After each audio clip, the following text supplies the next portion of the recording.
Voltamos com o Morning Show aqui pela Jovem Pan e eu me perdi, não, tá certo.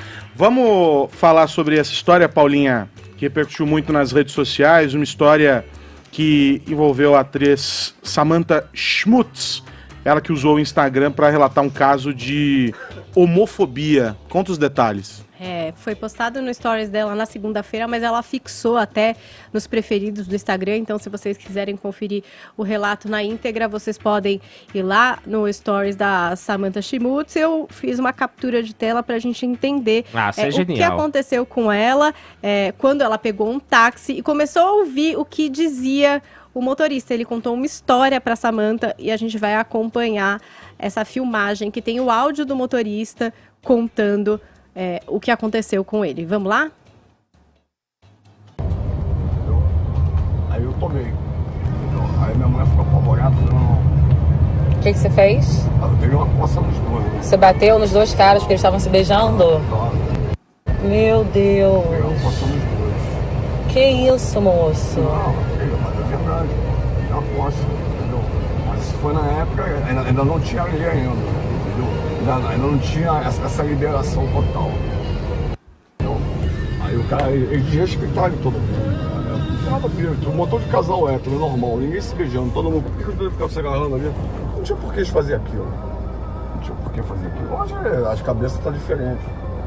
Entendeu? Olha pro outro lado, vai embora. Entendeu? Aí eu dei uma coça nos dois. Aí ela continua aí mostrando a narrativa dela. Porque ele contou uma história que ele estava num lugar, enfim, vários tipos de casais que ele chama de normais e um casal gay que estava se beijando, e ela resolve descer do táxi. E aí ela fala o seguinte: Vou ficar descendo por causa dessa minha história? Eu falei, sim, tô descendo por causa dessa sua história. Por favor, para o carro, eu não tenho como ficar aqui. Gente, eu tô muito apavorada com a falta de noção das pessoas com o espaço do outro, gente.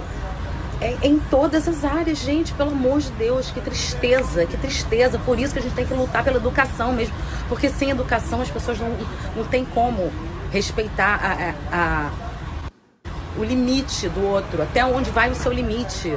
Gente, pelo amor de Deus, o que está acontecendo? E aí ela até continua os stories, ela faz uma brincadeira com o envelhecimento, fala que envelheceu 80 anos depois de viver essa história e tal. E é basicamente isso que ela publicou, Aros, essa denúncia, esse relato, como se fosse alguma coisa casual, coloquial. Eu vi um casal gay se beijando, eu achei por bem dar uma coça nos dois. Não existia lei na época. É aquela típica coisa que você fala, mentira que alguém contou essa história. Parece até mentira, né? Você fala, acho que as pessoas não fazem mais isso. Pelo menos elas guardam para elas mesmas se elas viveram esse tipo de coisa. E aí você percebe que não. Parece muito natural. E é engraçado porque essa história de falar, mas também tem que se beijar no metrô, mas também tem que se beijar não sei onde, é uma coisa que muita gente fala e acha que não é homofobia. Acha que é assim, é questão de respeito, porque por que vai se beijar em tal lugar ou em tal situação? Como se fosse igual para um casal hétero, que a gente sabe bem que não é, né? Não choca ninguém ver um casal hétero se beijando no metrô, né? Tá tudo bem. E às vezes, quando acontece com um casal gay, vem esse tipo de discurso, isso me incomoda. Te incomoda por quê, né? Isso é homofobia, gente. E aí, Fefito? Paulinha, fada sensata. Sei lá, por mais Paulas Carvalhos e Samantha Schmutz no mundo, sabe? Samantha, um beijo enorme, porque assim, ações como a da Samantha são ações necessárias. A gente não pode mais calar a boca e fechar o olho para o preconceito descarado. Não importa se tinha lei ou se não tinha lei. Tem coisa que não tem lei. Hoje em dia a gente sabe que é errado. Não precisa ir muito longe para saber o que é certo e o que é errado, não. Aliás, a Paulinha falou muito certo. Essa coisa de manter a sua intimidade entre quatro paredes só vale quando a gente tá falando de homossexuais, né? Porque é tão engraçado que só começaram a reclamar de beijo em novela quando eram dois homens se beijando, porque quando era o Tarcísio e a Glória nos anos 60, ou o Antônio Fagundes e a Letícia Sabatella nos anos 90, ou a Malu Mader e o Marcos Palmeira nos anos 2000, não dava nada, não era problema. E tudo bem, que eles continuem beijando, lindos e maravilhosos.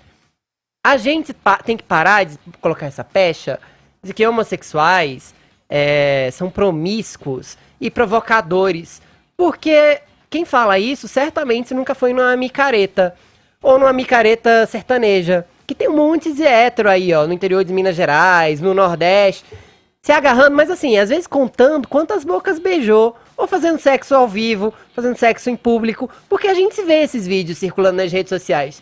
Sabe o que é mais curioso? A gritaria contra esse tipo de atitude é ínfima, é bem pequena. Agora, tem gente que ao ver dois rapazes de mãos dadas ou dando um beijo, já acha que se sente no direito de dar uma coça. A Samantha tá certíssima. A gente tem que lutar pela educação desse país, sim. Porque a gente precisa educar essas pessoas, nem que seja na marra, para elas entenderem que o espaço do outro é do outro, não é dela. A vida dos outros é do outro. Para de fiscalizar a vida alheia, minha gente. Vai ser feliz, pelo amor de Deus. E ó, só pra finalizar, não adianta relativizar preconceito, tá? A gente tá num país que mata muita mulher, que agride muito homossexual, bissexual, lésbica, transgênero. Aceita que dói menos. Usa a educação que papai e mamãe te deu, pra você entender o que é certo e o que é errado, faz o que é certo. Quando você vê alguém sofrendo preconceito, interfere, defende. Porque duas pessoas juntas são mais fortes que uma. Posso só fazer uma breve observação? Por favor. É um episódio bizarro, né, do cara contando vantagens sobre um caso desse violento. Uma coisa interessante é observar que ele narrou uma postura dele no passado, certo? E que ele dá a entender que não se repetiria hoje, até porque na época não tinha lei ainda, ele falou dessa forma. Então, o ponto que eu queria chamar a atenção do ouvinte é que o fator determinante, certo, para esse cara, não foi uma evolução de caráter, foi simplesmente a mudança, né, na situação jurídica da proteção ao grupo vulnerável. Ou seja, ele não deixou de acreditar naquilo que ele fez como certo, ele Não. só passou a entender que ele pode ser punido por Isso, praticar aquilo. mas esse é o lado positivo, porque é o que eu sempre falo aqui, é a questão da impunidade. O cara ele faz um cálculo do custo-benefício do crime. Então, o fator determinante para o cometimento do crime é a índole associado à expectativa de impunidade. A partir do momento que muda a percepção do agressor, né, para de haver a agressão. Então, assim, não foi educação, não foi dinheiro, né, que dissuadiu esse cara de continuar a prática violenta contra homossexuais. Foi a percepção de que se ele fizesse isso agora, ele ia se ferrar. Isso vale pra tudo. A gente tem que combater a impunidade e a gente tem que ter leis mais duras, porque esse é o processo de escolha de um mau caráter na hora de cometer A um gente Porque crime. tem que ter a gente leis sonha mais com o duras. dia, a gente sonha com o dia em que não vão bastar só as leis, que as leis vão ser uma etapa superada, né, Caio? Sim. Que o endurecimento aconteça, concordo com você, mas para que as pessoas entendam que não é só pela lei, mas é porque elas têm que ter empatia, têm que se colocar no lugar do E a outro. Né? percepção, nesse caso, é educação. Nos últimos tempos, a gente tem falado muito sobre o assunto, as pessoas têm aprendido muito sobre o assunto. Agora, o fato de ele achar que pode se gabar de dar uma coça, como é a palavra que ele usou, em dois homens, porque simplesmente eles eram um casal, só mostra que ele ainda tá achando que pode sair impune. Porque, beleza, ele pode não dar a coça, mas ele pode sair xingando, ele pode sair falando as besteiras dele. Não, não pode. Não pode. E a Samantha fez uma publicação no feed dela do Instagram e ela escreveu o seguinte, ó: homofobia mata, é crime. Precisamos combater sempre. Quem não se posiciona contra está a favor. Eu Guarda respeito. pra si. A gente tá num momento, sabe, que as pessoas estão mais preocupadas em colocar o chorume pra fora do que o amor, sabe? A gente põe pra fora da boca o que a gente tem no coração. Ao invés de criticar os outros ou ficar cuidando da vida alheia, elogia o que você acha que tem que ser elogiado. Se achar algo ruim, fica pra você. Guarda o chorume pra você. Os outros não precisam do seu chorume, não. E deixa as bi ser felizes, gente. Deixa a gente beijar na boca, pelo amor de Deus.